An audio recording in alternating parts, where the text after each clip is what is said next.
జగనన్న జైత్రయాత్ర నడుస్తూ ఉంది. 175 నియోజకవర్గాల్లో విజయం దిశగా వైఎస్ఆర్ కాంగ్రెస్ పార్టీ అడుగులు వేస్తూ ఉంది.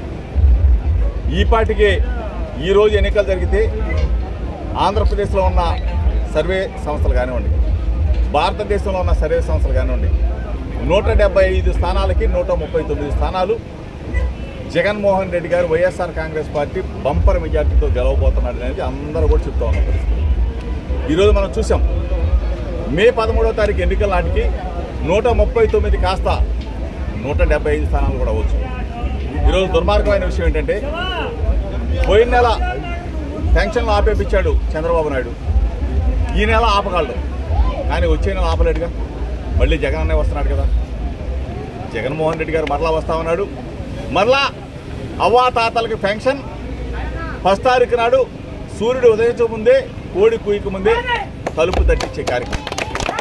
చంద్రబాబు నాయుడు 1 నెల ఆపగలడు, 2 నెలలు ఆపగలడు.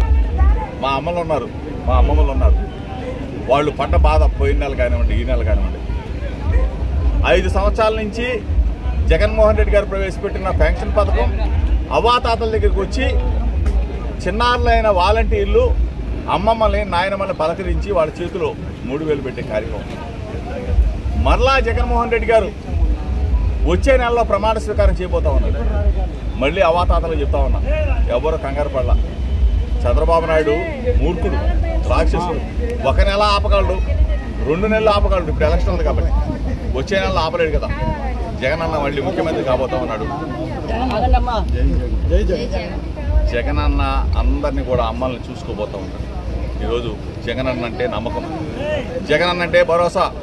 అమ్మఒడి కావాలంటే జగన్ అన్న కావాలా, ఆసరా కావాలంటే జగన్ అన్న కావాలా, చేయూత కావాలంటే జగన్ అన్న కావాలా, పెన్షన్ ఇంటికి రావాలంటే జగన్ అన్న కావాలా, రేషన్ ఇంటికి రావాలంటే జగన్ అన్న కావాలా, ఇళ్ల స్థలాలు లేని అక్క చెల్లెమ్మకు ఇళ్ల స్థలాలు ఇవ్వాలంటే జగన్ అన్న కావాలా, ఇల్లు కట్టాలంటే జగన్ అన్న కావాలా, మన ఊర్లు బాగుపడాలంటే జగన్ అన్న కావాలా. ఇవన్నీ కూడా ఆలోచన చేశారు కాబట్టి జనం మొత్తం కూడా ఎప్పుడు మే 13వ తారీఖు వచ్చిందా, పోలింగ్ కేంద్రం ఎప్పుడు తీస్తారా, ఫ్యాన్ గుర్తుకు ఎప్పుడు గుద్దేద్దామా అని చెప్పేసి అవ్వ తాతలు, అక్కలు, చెల్లెళ్ళు, అన్నలు, తమ్ముళ్ళు అందరూ కూడా ఎదురు చూస్తూ ఉన్నారు. ఈరోజు జగన్ అనే వ్యక్తి ఒక ముఖ్యమంత్రి కాదు.